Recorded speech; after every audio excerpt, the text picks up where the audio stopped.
Hello everyone, কেমন আছো সবাই? আমি ভালো আছি। আর আমি আছি এখন ব্যাঙ্গালোরে। তো এটা হচ্ছে জামাই ষষ্ঠীর ভিডিও। হ্যাঁ, বুঝতেই পারছি এখন ভিডিওগুলো দিতে একটু লেট হচ্ছে, কারণ বুঝতেই পারছো এক জায়গা থেকে অন্য জায়গায় এসছি। এখন ভিডিও এডিট করার টাইমিংগুলো একটু গন্ডগোল হয়ে যাচ্ছে। তো আজকে জামাই ষষ্ঠীর ভিডিওটা তোমাদের সাথে সকাল থেকে বিকেল অবধি কী করলাম সেটাই শেয়ার করব।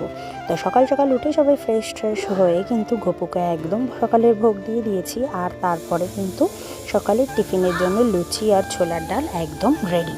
আর তারপরেই জামাইদের কিন্তু খেতে দিয়ে দিয়েছি। শুধু জামাইদের না, তার সাথে কিন্তু আমরাও খেয়ে নিয়েছিলাম। আর তারপরে একদম কিন্তু দুপুরের লাঞ্চের মেনু প্রিপারেশন স্টার্ট হয়ে গেছে। আর দিদি করছিল রান্না। আজকের মেনুতে আছে চিকেন মাটন দুটোই, কারণ আমার দিদি আর আমার হাজব্যান্ড মাটন খায় না, সেই জন্য ওদের জন্য চিকেন আর আমাদের সবার জন্য মাটন। আর এটা হচ্ছে বাপ আর মেয়ে, দেখো না আগের দিন যে আমরা আমগুলো এনেছিলাম তোমরা তো সবাই দেখেছো, ওটাই ওরা খাওয়া দাওয়া করছিল। আর আমাদের দুপুরের মেনু কিন্তু একদম রেডি। আর তোমরা যারা ঢাকা জেলার মানুষ তারা আশা করি জানো যে ষষ্ঠীতে একটা ছোট্ট মতো নিয়ম আছে যেটা মায়েরা পালন করে। ওইটাই মা ভিডিও কলে করছিল, কারণ যেহেতু আমরা এবছর কেউই কাছে নেই মায়ের।